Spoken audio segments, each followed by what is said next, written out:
Hello and welcome to the 18th Annual Damn Short Film Festival. This year we're live streaming the Q&A session with the filmmakers. I'm David Grimes. I'm the host of this session here. We're going to cover the Q&A for Comedy A and Comedy B. Comedy A, Funny Minds, and Comedy B, A Little Naughty. And I'm going to be joined here by some of the filmmakers as well. I want to thank everybody who's involved with this, our sponsors, our audience, our volunteers, and particularly our filmmakers. And a particular thanks to the filmmakers here who are joining us today. And what I'd like to do is have them introduce themselves, your name, the film, maybe a little bit about the film, give the audience, whether they've seen it or not, a little introduction to it, and maybe a little bit how you ended up here in this situation here where you're on this post or you're being part of this conversation. We could start wherever, but just to get us, since Mark's on the upper right there, Mark, you mind starting us off and give us a little introduction? Can you hear me okay? Great. My name is Mark Kiefer, and I'm coming to you from Boston, Massachusetts. I'm the writer-director of the short film called Or the Whale, and it is a fictitious sort of comedic imagining of how Herman Melville's famous epic got its ridiculously long and over-punctuated full title, which is Moby Dick, semicolon, or comma, the whale. And how did I come to be here? I had a film in the Damn Short Film Festival 2 years ago. It was a fantastic experience all the way around. I can't wait to visit the festival again in person because it's really fantastic. And I'm just really happy to be here. Okay, great. Thank you, Mark. And thank you for that plug for the live festival, which unfortunately we weren't able to do this year or last year, but hopefully everybody will be able to come to Boulder City, which is a wonderful experience, and experience the festival live.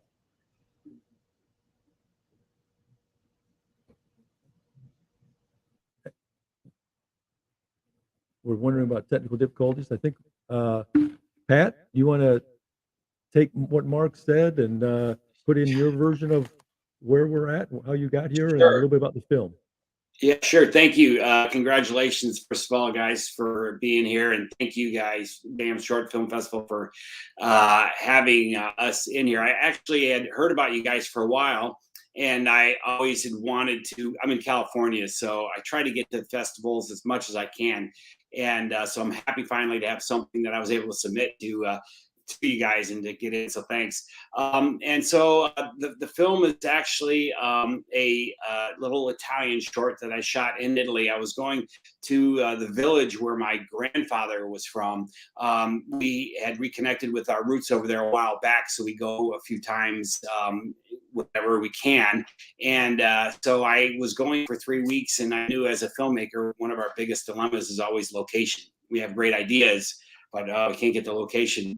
So I was going for 3 weeks, and it was it's a small little village in the mountains and stuff. So I knew I had access to the store because my cousin owned the little market store. Okay. So that's what really was the genesis to the short, having the location. And then I kept in the Italian language because I love the language, and I felt the language was actually like another character in the film. And so that was pretty much the idea that I went with. And then the characters, I'm a character actor myself. I don't act anymore because I'm terrible. But anyway, so I like using character actors in my films. And that's why Aldo was the sense. He was actually the main character first, and then it sort of morphed into Miss Rossi. So. Okay, no, I very much like the film. I like the Italy. And I saw it was produced at Hoosier Daddy Films there, and I spent some time in Indiana as well. And I thought I had a hard time associating the Italy there with Indiana, but nonetheless, now we know the story, right? Jason, how about you? Hey guys, how are you? Thank you so much for including me in the Damn Short Film Festival. Really happy to be here. I am the writer-director of Cocktail Hour. It's about a couple that is pursuing surrogacy, and they have to donate their part. And one half of the couple, Andrew, has trouble doing so. He first looks like external disruptions, and then it sort of maybe shifts into more internal fears and doubts. What were the other questions? Well, no, that's a good Yeah. introduction. Of what I mean, well, I ask you all, but what previous work have you done, particularly as it relates to this particular film? Jason, you want to continue with that? Well, I'm sorry, you're asking. Well, this wasn't your first film, correct? This was my first film. Yeah. Oh, I see. I didn't know that. Yeah. This is So from a first film point of view, yeah. Wow, that's even a bigger leap. So you're just thinking somewhere, I should make this film. And well, tell me more about that process then. Well, I've been spending the last few years screenwriting. So this wasn't my first screenplay. I have a few out there that I did, but I wanted to do a short and direct it. And so this was my first sort of leap into that. And it was pretty scary, first jump. But I had a great team around me. My co-producer, Jeanette Bonner, was really helpful and sort of taking my hand and walking me through all the pre-production stuff to kind of get us ready for production. Okay. All right. And Pat, maybe a little bit more background with you then. You mentioned a little bit of character acting and stuff like that, but I don't know if that was your route to all this. Yeah. How'd you get? I did start as a character actor, and I still do a little acting. Of course, I came around and said I'm terrible. I don't think I'm terrible. Maybe bad, but not terrible. But when I first moved out to LA, it was really hard to get gigs, and so I just said, well, let me just start doing my own stuff because I had a bunch of filmmaker friends. So that's when I started writing. I would include myself in the projects, and then as I started writing and directing them, realized I really enjoyed being behind the camera more than being in front of the camera. So that kind of morphed into this. And so just like Jason, I'm a writer as well, but the shorts are little quick pick-me-uppers, I guess is a good way of putting it, where you see your work actually finished, completed, and getting it up on a big screen without having to go spend a couple $100,000 or whatever for a feature film. So that's pretty much why I do it. I just enjoy keeping my mind sharp and continually making the shorts. So I get gratification and see what works and what actually doesn't work with my writing. Okay. Hey, I'm going to interrupt you guys for just a second because Joey jumped in here and probably didn't catch the very first part, but I think he'll be able to catch up quickly enough. We did a couple general introductions and stuff with who you are, your film, maybe a little bit about it, and maybe a little bit how you came to produce that film. Joey, can you fill us in a little bit? Yeah, for sure. First off, I got to say thanks so much for screening me in this festival. And so excited that I was able to screen with all of you. All your shorts were great. So my name is Joey Clift. I'm the writer-director of my first Native American boyfriend. It's my first live-action short film. I'm primarily like a TV writer by trade, but I just really, had this story in me and really wanted to get it out. And I wrote it originally in, I think, I want to say January of 2020. And intended to shoot it kind of in the spring of 2020. And, basically kind of ran into the thing that I think all of us filmmakers ran into in 2020 and 2021 that made it hard to make films, which was these high gas prices. Nah, just kidding. It's COVID. You get it. And so I waited until pretty much the day that all of my friends were fully vaccinated, which was May 2021, shot it in a day, really had a lot of fun making it. And, it's been doing really great in the film festival circuit. I'm so excited to screen it damn short. And, I hope everybody that saw it enjoyed it.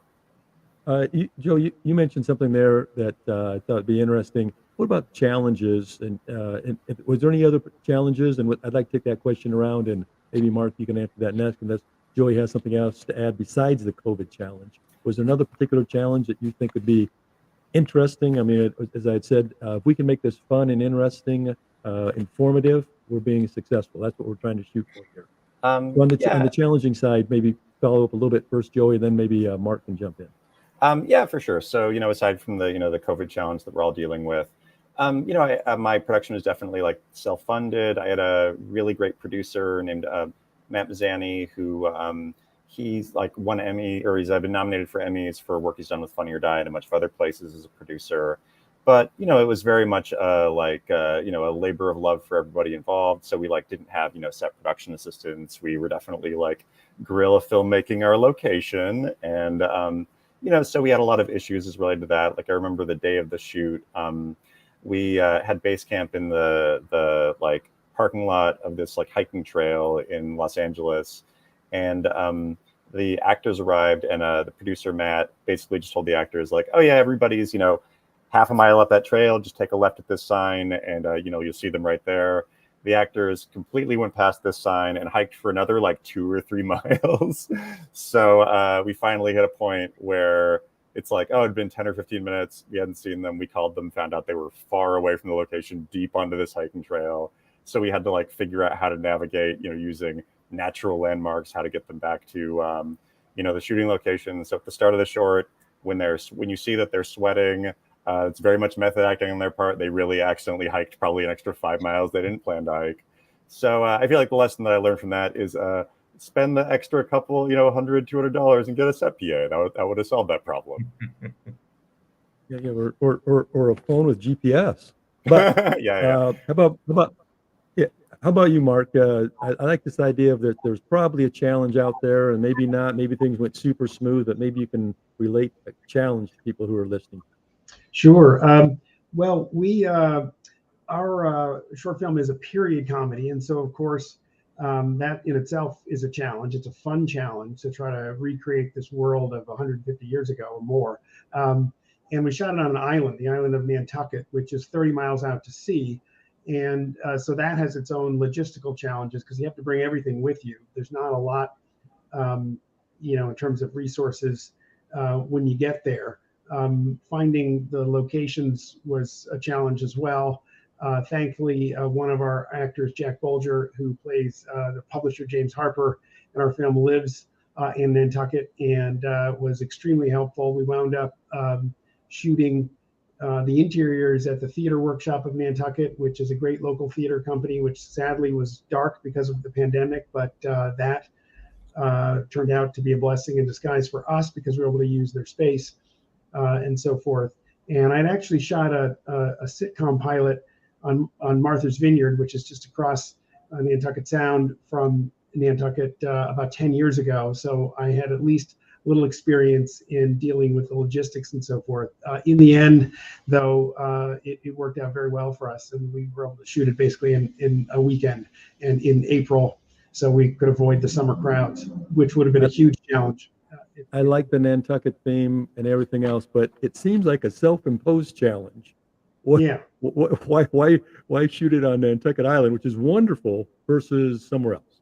Yeah, it's not 30 miles. That's 30 miles out to sea. Yeah, two important reasons. One, it's because of how it sort of dovetails with the story. Of course, Nantucket was the home port of the Pequod, which is the ship in Moby Dick, and so it was in a sense appropriate. But maybe even more importantly, for those of you who haven't been there, Nantucket is just one of the great historic districts in the United States. It's along with Beacon Hill, where I live, the oldest in the Commonwealth, unbelievably well preserved. It has the highest percentage of land in conservation of any county in America. And Main Street, where we shot the exteriors, it's the greatest collection of 19th century architecture in America. And so there was a ready-made set for us, is what I'm trying to say, which could not have possibly been recreated with the limited resources that we had. So for that purpose, it was unique and very valuable. No, you're right, and most of it's an interior, but nonetheless, those opening scenes and the cobblestones, you can't find those everywhere. Right. So, how about Jason? Can you tell us the challenge that you're thinking? You know, well, first of all, I'm obviously having a challenge with my lighting now. I look like I'm at a campfire. I swear I have 3 lamps around me. But it looks very homey. I like it. Good look. Yeah. So, but I think the one that comes to mind is we had a day where we were shooting at a motel, and a lot of it was outside in the parking lot, and we had rain in the morning, which this was our first day production, and so to kind of get there and be pouring down rain was sort of heartbreaking. But it went away. We thought we were good. We're filming outside, and then across the street was a high school, and they were having a football game. And not only were they having a football game, they had a marching band. And it was just one of these things where we're all just looking at each other like, are you kidding me right now? Like, what is, like, who hates me up there in the sky? Like, but somehow, like, it all worked out. We kind of worked around it, did some interiors, and then the band was gone, and we got what we needed. So yeah. And you sort of mentioned it there, but I'm interested in timing. I think all the films are about 10 minutes, maybe a little bit less of the guys here. How it took more than 10 minutes to film. How long does it take to film that short film? Maybe it was the weekend, but can you tell me a little bit more? Yeah, well, it was it was probably 3 days required, but I only had 2. So because of budget, so we had to do 1 day at the motel and 1 day at the doctor's office, and we kept switching. One was going to be Saturday, one was Sunday, and we kept looking at the weather, and we kept switching the days because the doctor's office was all inside, and so we kept changing it. And then we finally settled with the hotel the first day, and of course it rained. But yeah, we used all 12 hours, and up to the second day, very last minute was our final shot where he drops the little container, the specimen cup, to the floor, and we were not getting the shot, and we were just like trying so hard. And then by the grace of God, this final shot, it just kind of worked out perfect.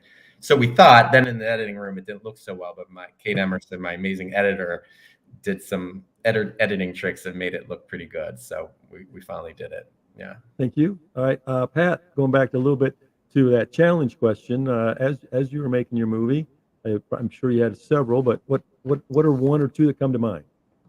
Well, of course, the first thing is trying to get cast and crew from in the States when you have across the ocean. I had one actor that I had worked with before. I met here in LA, and he was the one shopkeeper. So everybody else was referral, and then I got a casting director for The Old Man Aldo. And then the challenge too is just hoping everybody shows up, and everybody was going to be there. Since it was up in the mountains, we had to bring everybody in from either Milan or Rome. And so you're just, again, fingers crossed everybody was going to come in there. And we shot it in 1 day. Everybody came in Friday night. We shot it Saturday. Some stayed Saturday night. Some took off after we were done that day. And then the language barrier a little bit. Mostly everybody on set was bilingual. That was great. Sometimes the comedy aspect, because our culture is a little bit different, gets lost in the translation and stuff. But because we were able to do so many different takes, whatever, we were able to cover pretty much everything. And I got everything I wanted. And I'm sorry to hear all the miserable stories you guys had, but I've been in your shoes, so misery loves company. But it's amazing that you guys got your stuff done. That's great stories there. So I'm a little interested from an Italian point of view then. I mean, I enjoyed the movie, and I think our audience will as well. Would an Italian audience enjoy your movie? It's funny. I don't think they enjoy the movie, to be honest, because to us, the language, as I mentioned, is like another character in itself. And I just love the passion behind everything that they're talking about. And for them, they're like, well, that's normal everyday life. We talk like this all the time. But for us watching it, and you'll see these two people going at it, and you're like, what are they arguing about? And it's like, oh, they're somebody, they had $1 difference in the tip, and we're like, what? So whatever. So just little things like that we find very intriguing and entertaining. For them, it's like, but we're not mad at each other. We just talk like this all the time. So that was the big thing. And so my friends over there, my cousins, they all enjoy it. I think just because they know some of the people, they know me. But for film festivals, I submitted a couple of them, and it didn't get in. I was like, okay, well, I guess the humor doesn't translate or whatever. But it's all good, as long as I'm able to make it for the audiences here in the States. That's pretty much what I catered it to. Okay, I'm going to maybe hopefully flip the idea from a challenge to the favorite part of making the movie, maybe a favorite story or anything else like that. And maybe back to Joey, if you can think of something. Not want to put you on the spot too much there without giving you a preview, but hopefully you can think of something that was favorable, less on the challenging side and more on the pleasant side. So a couple of that reminds me of a couple of quick stories. One, the actors are people that I've been like wanting to work with for a good little while. Benny Wayne Soley is somebody who I've done a lot of like live comedy with in Los Angeles, and he's like a younger native actor, and he's somebody that I've definitely like wanted to build a film around to like give him a good showcase piece for his reel, and also just I feel like the way that he performs is like when I was in, like, he's definitely my surrogate, like 20-year-old Joey that I like to put in things of, like, if I'm essentially writing myself as a character, he's probably the person that I'm going to have play that role. And Kylie Brakeman, I'm so happy that I got her. She was on, I believe, the New York Times list of, there's other New York Times, the New Yorker, like best actors of 2020 list. And she's very funny. She's a really great kind of sketch comedian who I was really excited to, involve in this process. So really just the team was, really a dream team to put together a project like this. And, once we got everybody to the same location, I feel like everything kind of moved really well, and everybody, really worked together to make a work that I'm really proud of. And then other than that, like, I would say that just the response for the film has been something that I've really, appreciated and loved. Like, I did a test screening at Los Angeles before we did a formal premiere of it. And one thing, the first joke plays really well, but then there's a joke about spirit animals that happens like a minute 30 into it. And 100% of the audience laughed at the first joke. And then 50% of the audience laughed at the spirit animals joke. Because I'm pretty sure that the other 50% were just like, wait, I'm not supposed to call things my spirit animal. So they kind of realized they got caught out for being racist while watching the movie, which is just what I love in the works that I create.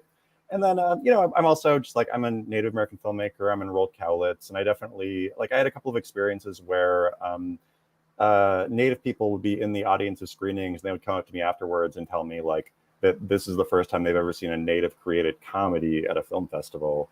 And that's the sort of thing that just to know that I'm creating, what I hope is good representation, that's showing people Native joy and not Native people in trauma stories or whatever. And that people natives and non-natives are responding to that is just, just makes my heart all warm, and it makes me feel like I'm doing the right things.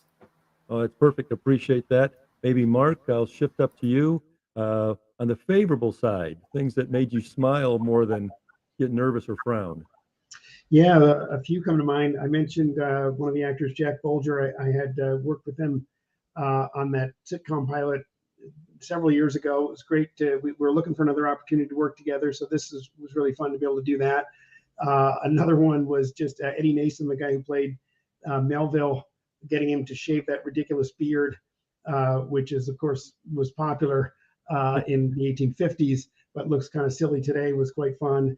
And then finally, the music, which was just a really happy accident. I have to credit a guy named Andrew Cromartie, who also lives on Nantucket and is part of this group, one of the leaders of this group called the Nantucket Cobbletones, which is a wonderful a cappella group of all Nantucketers.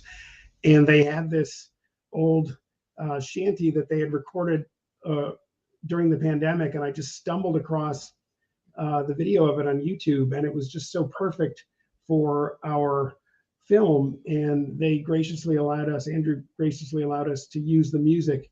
And so it was not only just the perfect music, but to have it sung by an all Nantucket a group of singers was even better. So that was just a really fortunate thing that just happened almost by accident. Well, that's wonderful. Very fortuitous. You take a very simple song that can be sung by little kids, and they take it to a whole nother level. I mean, it's beautiful, and a little chanty there.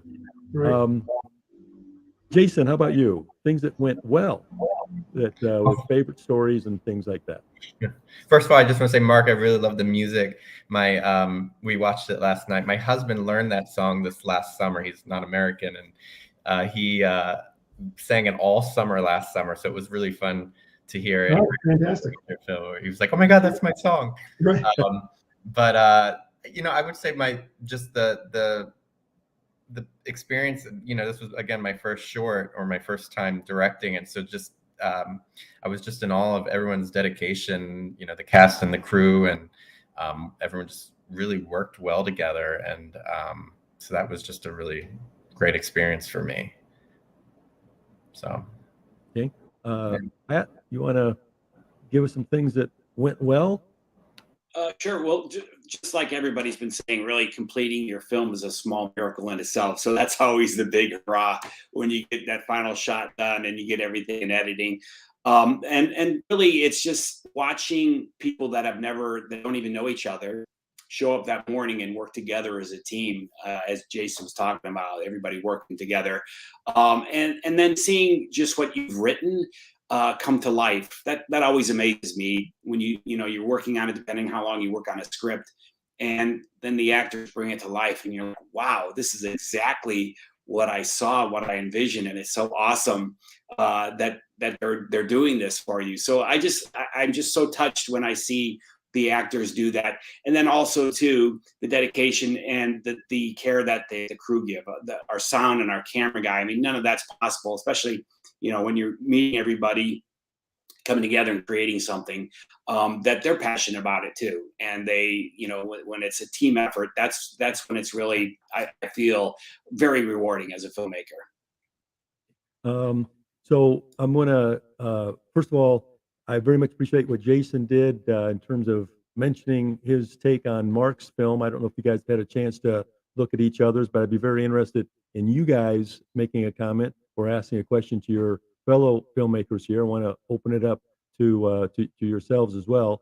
I also want to take just a moment to, if anybody is joining us now as an introduction here, this is the Q&A for Comedy A and Comedy B, the two slots here. And we've nicely labeled everybody here, but we got Mark with O'er the Whale, Jason with Cocktail Hour, Pat with Ms. Rossi, and Joey with My First Native American Boyfriend. So if you're joining us, and if you did, I would encourage you to go back and look at the first part of the recording, because all these are recorded so you can go back and do that. But so with that, do anybody have any other comments or questions for each other before I go down to my wonderful list of other questions here? Anybody want to raise their hand or jump in, Pat? I was just going to ask Mark. So Mark, when the dialogue was great, and how long has that been stewing in your mind till you thought, okay, I got to actually make a short about this? I love the play of the words and the whole concept. Right. Thanks, Pat. I appreciate that. The impetus was actually, there is a restaurant on Main Street in Nantucket called O'er the Whale, and it's had various names over the years, but I was sitting on a bench and I looked up and I saw the sign the summer that it had been changed. And I just kind of got a chuckle out of that because it's so inside baseball. There's all kinds of references to whales and Moby Dick all over Nantucket, of course. But if you know what it means, it's even funnier. And if you don't, it sort of still works because it's something about a whale. But then I thought, well, how did that happen? That Moby Dick got this really weird, unusual title, and it must have been sort of like it's like that, when they changed the $20 bill and you could tell it was made by committee, and it's just an awful, clinic and awful graphic design, in my opinion. Sorry, but in the same way, I just was amused imagining this argument that must have taken place in which the outcome was, something that clearly was a bad compromise. And so, and then I thought, well, okay, it's 1851. So this is sort of, Victorian America, which is very prudish. And this idea, I have to admit, when I was 10 years old and I heard about this book called Moby Dick, I laughed at that too, just because of the title.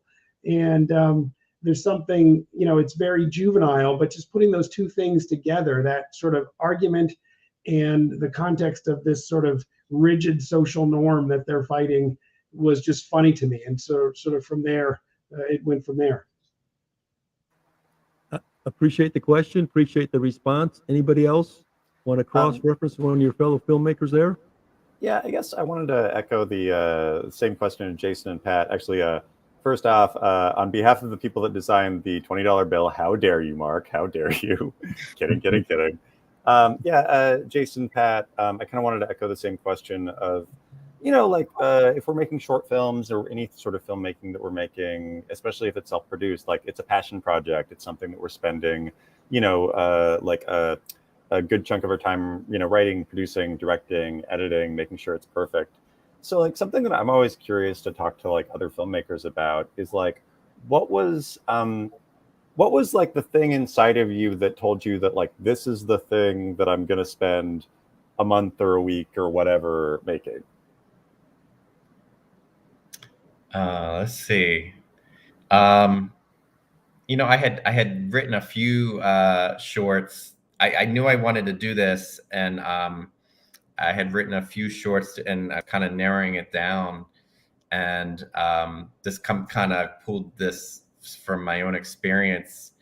Actually, to go further back, when I had this sort of similar experience as my character in the film had, I immediately wrote it down in my little journal and said, okay, you need to write this as a short. And so fast forward, I wrote a few shorts, but this one always sort of stuck out for me to kind of do it, because I felt like it could be funny and still have some heart to it.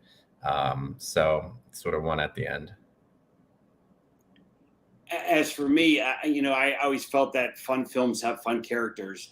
And when you see a great character in real life, you're like, wow, what a great idea. So I saw An Old Man and I thought, I would love to write a short about this Italian old guy. Now, although it didn't look like anything like him, but that was the source of it, was I wanted to write a short about an older Italian guy who just thought he was a playboy, because this guy was like, you could just smell the perfume on him and everything. So it was just really, that was for me. I saw this, I'm like, I just want to do it. And really it comes down to, as you guys know, that if you're passionate about it, then you want to do it and you'll get it made. So I felt that this was just a good idea for a story and I wanted to see it through. So Joey, that was a great question. I think we'd be interested in your response to your own question. Okay, yeah. So my response to that would be, I was dating a woman a few years ago who, like, a few weeks into the relationship, she like shook me awake at like 3 a.m. on a Saturday with a look of just like absolute concern in her eyes, because she needed to tell me that when she was 5 years old, her mom dressed her up like Pocahontas from the Disney movie, and she just had to apologize about it. And waking me up at 3 a.m. was the way to do it. And of course, I, apologize, or I was just like, yeah, it's fine, go back to bed, whatever. But I feel like that's just an experience that, even though it was probably like 5 or 6 years ago, that's really like stuck with me as just something that I feel like is really representative of a lot of experiences that people have in like mixed culture relationships, or when you're dating somebody outside of your culture, is sort of like, the interesting ways that people kind of like navigate those microaggressions and things. So, I basically just wanted to take a lot of those things and kind of put them up into a ball and, make fun of them in a short. And, it also just seemed like it was something that for my first like live action short, it definitely felt like something that was, within my capabilities to do. It's like a pretty simple setup. It's like 2 actors and just like a couple locations. And, it definitely, like I mentioned earlier, seemed like a really good opportunity to showcase and work with people that I wanted to work with. So it was just kind of like a perfect storm of a script that I was really proud of. And just like the logistics of the production of it definitely felt like the pieces would be, easy and fun to put together. And Mark, did you have something to add on an inspiration from your point of view there? Well, I think, I love the idea of period comedies. I did another one a few years ago. And I think, really, to Joey's point, I think that where he's talking about maybe people from different backgrounds, and that's just naturally funny because the potential for misunderstanding and conflict. And I think likewise, in effect, taking a story or something that is set in the past and sort of inserting it into the present. I was kind of deliberate about trying to use some language that sounds very modern.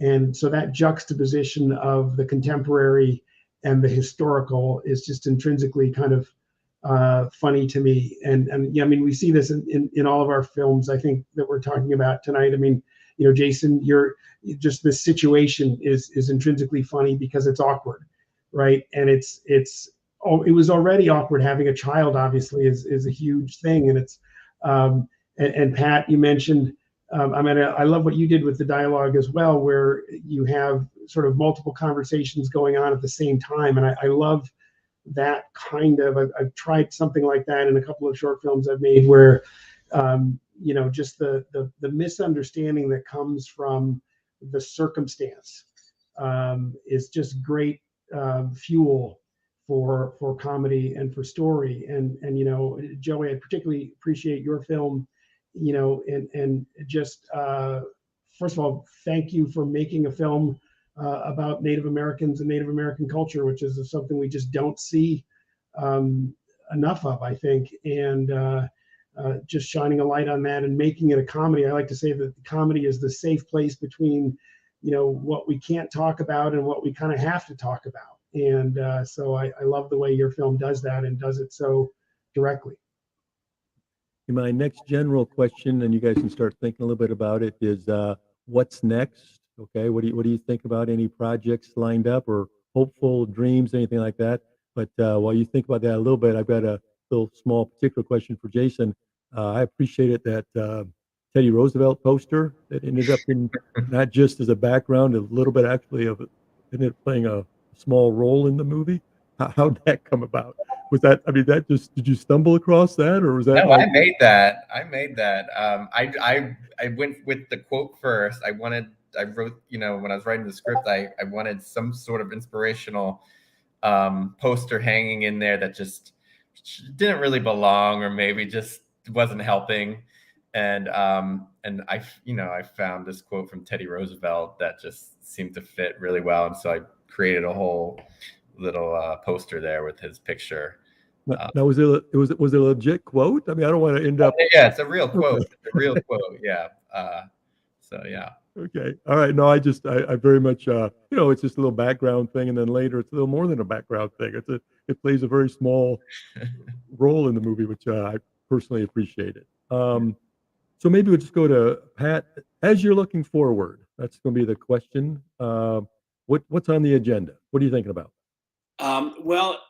Miss Rossi was just a little thing I wanted to shoot because the idea was there and I had time, but because the response has been really, I appreciate everybody has really enjoyed the film, that I went back actually in October and I shot a second and third. So I'm just finishing editing those. They're a little bit longer, but it's the same concept of the name Maria Rossi's like John Smith here in America. So it's a popular thing. So it's miscommunication is pretty much. So really that's what I'm working on. I've got both of those going. And so hopefully I'll have them to submit for next year, and hopefully you guys can see them next year. Perfect. Joey, looking forward. Yeah, so I'm currently a writer / consulting producer on a show called Spirit Rangers on Netflix that's set to come out later this year that I'm really excited about. So, a lot of my, 9 to 5 time spent working on that. But other than that, I'm having a lot of fun in the short space. This is my first live action short. I had an animated short before this that went through the festival circuit a few years ago. And I've got an idea for another animated short that I'm really excited to kind of start, putting pen to paper on. And then honestly, I made my first Native American boyfriend really just as an excuse to make a live action short. But I really love this world, these characters. I feel like this, the vibe of this short, I think comes naturally to me as a writer. So I'm definitely thinking about what is this as a feature? So, that's my pie in the sky dream to, get the time to write that later this year. And then, I don't know, maybe self-produce it or shoot it or get funding for it or whatever, Mark? Well, I am hard at work right now on a feature, which is basically a kind of a buddy comedy. It's two brothers making a road trip down the Pacific Coast Highway from the Bay Area to Los Angeles. And also working on what would be, I guess, a follow-up to Or the Whale. And it's still, the frame of it's quite rough at the moment, but it's something like Ernest Hemingway passes out drunk and is visited by the ghost of Herman Melville in a dream. And you can imagine hijinks ensue. And that's all I can tell you right now, but Okay. I'm used just thinking about it. Okay. Jason? I'm currently just pounding away at scripts. The cocktail on my short was proof of concept for a TV pilot about untraditional means of parenthood. I'm doing it sort of a ensemble cast set in New York City, and you have the sex, you have the love, the relationships, and now we also have the kid in there. And so I've been working on that and perfecting that. I'm also working on working on a script, sort of a comedy. It's loosely based or inspired by Misery. So doing that, and I really hope to sometime this year, maybe toward the end of the year, to do another short. So I had so much fun. Okay. As you may be able to see here, we've just been joined, and I almost hate to pronounce Eamon. Is that pretty close? If I say it fast enough? You were muted for a second there.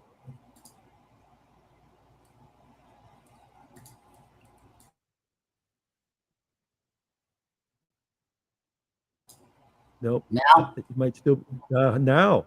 Okay. Boom. Hey, look, on a practical level, I don't think you're gonna be able to catch up with all of us right here. But No, well, I've been following like along to about 4:15, but I tried just Right. trying to get in. Like I never got the link in the first place, but I mean, shout out to all my wonderful filmmakers, and I mean, definitely Mark. I'm from Boston myself. Really? Yeah. So I loved your play on words and everything for that is great. And yeah, no, I'm thrilled to be selected, and thank you. I believe your movie was The Tip. Is that right? Yeah, Can you talk yeah, a little bit about the movie, how it came about, maybe even a little bit, yeah, just that, a little bit about it, how it came about. Share a Yeah. little bit. Yeah, I mean, you got to be a hyphenate these days, as an artist. So like, I have production management background, I have writing background, and I'm here in LA, been out here for 12 years as an actor, and so I was looking for stuff to compile my reel, for myself, because it's hard enough when you get cast to get the footage from other people, and that's not always necessarily what reflects you in the best light. So I was looking for stuff that reflects me and my strengths and my comedic sensibility, and my 5 or 6 plus years of Postmates experience definitely had some sort of awkward situations. So I just exaggerated upon those and played upon, it's all about tips when you're doing deliveries. So anything I could do to do a play on, because like I love playing on words, Mark. The tip, anything I could do to play on the tip, I put that in. Like, yeah, it started off as like an idea for a small scene to put on a reel, but I was able to expand it out into a 10-minute short, 9-10 minute short. Yeah, I like the idea of people sometimes have to do to hire themselves, Mhm. right? To get whether it's the visibility or the position they want or whatever else. Yeah. You want to talk a little bit more about the film itself? I mean, you gave some hints there in terms of the Postmates and stuff like that, but and a little bit the background, but just maybe share a little bit more with the audience. What's the film about?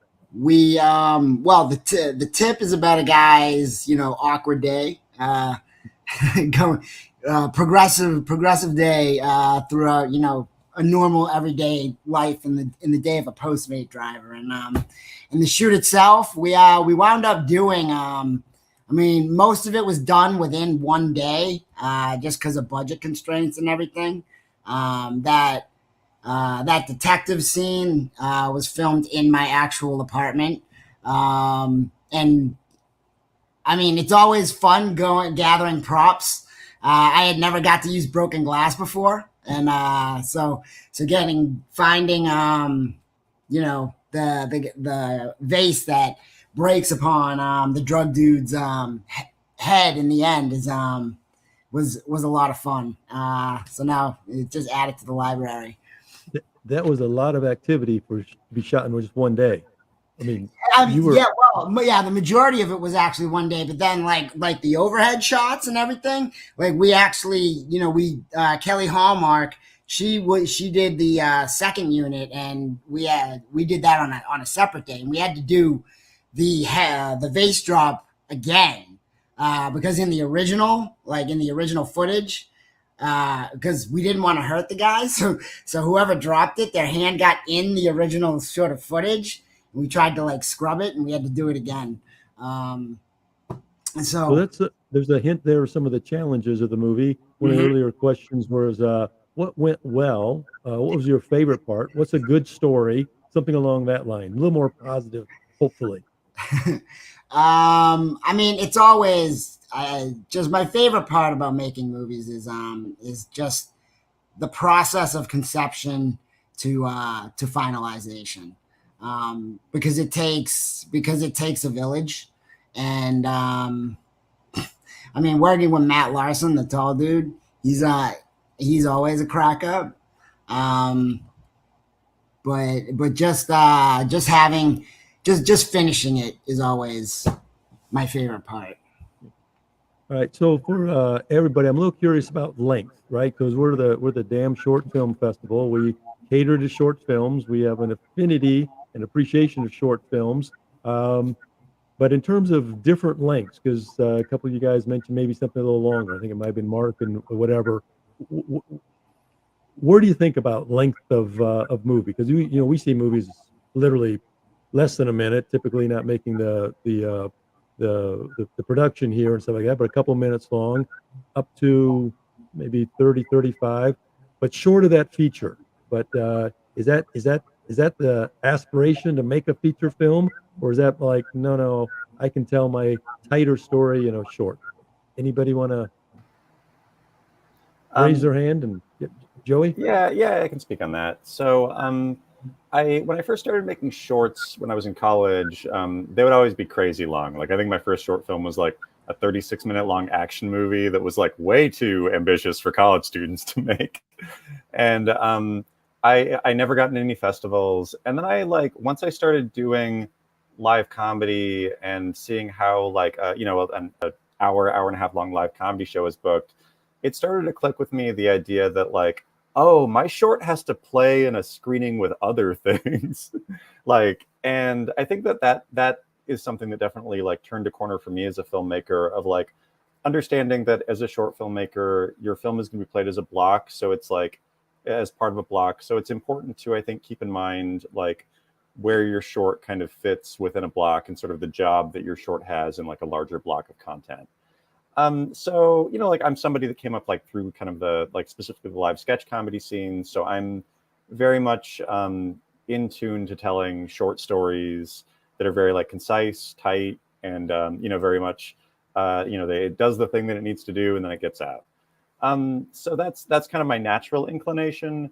But I definitely view my career as like being similar to, in a perfect world, something like Tom Lennon and Ben Grant, where they started on a sketch comedy TV show called The State in the 90s. They moved up to Reno 911, which was a half-hour show. And now they're like two of the most in-demand screenwriters in Hollywood, doing like a lot of punch-ups and writing a lot of major films. So I kind of look at my career, hopefully in a perfect world, is like starting with the short form. And then once I like really feel like I've got a handle on that space, then moving to something a little bit longer, then something a little longer, then something a little longer. So right now I'm making shorts, writing for TV. I feel like the next thing for me to tackle would probably be either like, a longer short, something. My first Native American boyfriend's like 5 minutes, probably something in the, 10 to 15 minute range would be the next thing for me to tackle. Or, just a feature and seeing if I can do, a good 85-minute tight, fun, funny thing that's like as specific and honed in as my shorts are, if that makes sense. Right. No, exactly. That's I think the challenge, right? To have something that's useful for however long you want to make it, 90 minutes or more. Does somebody else want to weigh in on yeah, go ahead. Even? Yeah, I always compare shorts to like, virtual business cards, and like nowadays, especially as an actor, they don't even want full reels. They want clip sized, and specific. So I think you got to honor the story as long as, you get, it's always part and funding. If somebody wants to give me money to sit at home and expand upon my funny idea as a Postmates driver or whatever, I mean, I know I could easily do that. But honoring the boundaries and the dimensions of the story, I think, is important too. Anybody else? Little hand raise or anything? All right. Well, we're getting a little bit closer here. We're trying to keep this to 5 o'clock, but I want to open it up to you guys, either asking yourselves questions. Go ahead, pose the question that you wish I had asked, and so you can answer it yourself or have one of the other filmmakers answer it. What else would anybody here like to contribute? Just open it up. I just have a quick question. David, I love the fact that you have people going by and watching you work. So I'd like to have that in my office as well. So do you guys have is that like a radio station that people are getting tours of or something? This is the world headquarters of the Damn Short Film Festival. No, we are kind enough. There's a Boulder Dam Hotel in Boulder City here, and they're kind enough to rent us a room. So this is our focal point, and we happen to have different things going on here.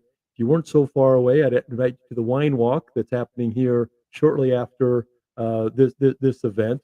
So this is just the office that we use to, well, we store stuff, and we have our actual festival. There's tables over here to my left and things like that. And then there's just a little activity in the background. We thought that'd be a little bit better than we could have had a blank wall in the background, but no, there's things happening here in Boulder. It's very newsroom. Good. So this is a question for David, actually. I guess, you're very involved in a film festival. You do a lot of great work. What particularly excites you about the short film space, just as somebody who's like in the festival scene? Well, I like all movies of all different lengths, but I think if you can tell, I mean, it's a shorter story, right? But it's more focused.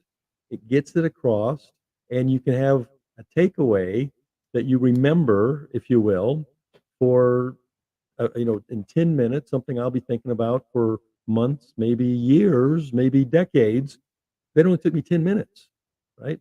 I actually watched a movie. I'm a big Netflix guy. I watched a movie, and I was returning the movie, and I was copying, and it turns out I had rented the movie a couple of years ago.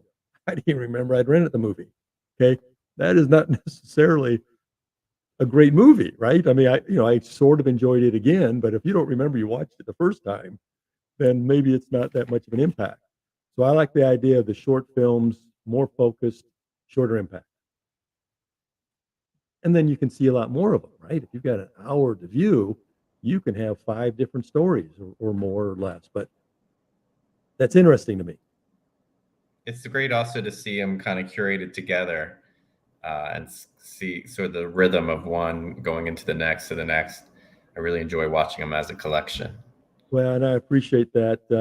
That is our 2 founders, Anita and Lee Lanier, started this literally 18 years ago, and they still play a huge role in that flow. Because you're right, every movie comes in, it's ideally a nice standalone movie, but then the idea of putting it into a program, that what's the connection, right? What can we even title that? I mean, we call it comedy A, comedy B, but you'll see there's a title after that that has a hint of the grouping of what that might be. So that just sort of flows, right? But by more creative people than me that can see those connections and whatnot. David, do you think you'll do like a TikTok or 30-second to minute size categories eventually, or are you just going to keep it kind of to the traditional 5 to 10, 15-minute short category? That is a very interesting question that I think we'll bring up at the next board meeting and see if we have how much that resonates. We have shifted a couple of years ago to music videos, which was a shorter format. I mean, music videos, but nonetheless a shorter format. So it's not something that I think it's something we should consider. But it's even harder to have a story told in 30 seconds. But I guess if you can do it, it'd be wonderful. I'm just trying to picture, like, would that be enjoyable? Like, if you went into a movie theater and watched an hour and a half of 15-second TikToks, would that be a good experience? Maybe, I don't know. And then if you had a quiz afterwards. Yeah, it's a Q&A with all the filmmakers, and it's like 100 people. Right. On the 20th film, do you recall? Yeah. We probably wouldn't be talking about the Teddy Roosevelt poster in that situation. All right, gentlemen, anything else? Otherwise, I think it's a decent time to wrap this up. I don't want to cut anybody off. I think we're in a pretty good spot here. I want to thank you guys for joining us in this Q&A. I hopefully it's benefited you guys. I know it's going to benefit our audiences as well. And even more so, obviously, appreciate you guys submitting your films, making the films, I guess, from a from a chronological point of view, thinking about the film, making the film, submitting the film, and obviously getting an audience to see it and enjoy it. Our next Q&A session for those listening in will be hosted by Anita Lanier. It's for drama C and D. And remember, for those in the audience who are watching our films, to vote for your favorite film. You have until 2 o'clock Pacific time tomorrow to do that. That's on Sunday. We'll announce the winners at 7 o'clock. That's part of our features is an awards ceremony, and they'll be at the Boulder Dam Hotel here as well. So again, thank you for our audience, our volunteers, our sponsors, and of course our filmmakers. Thank you.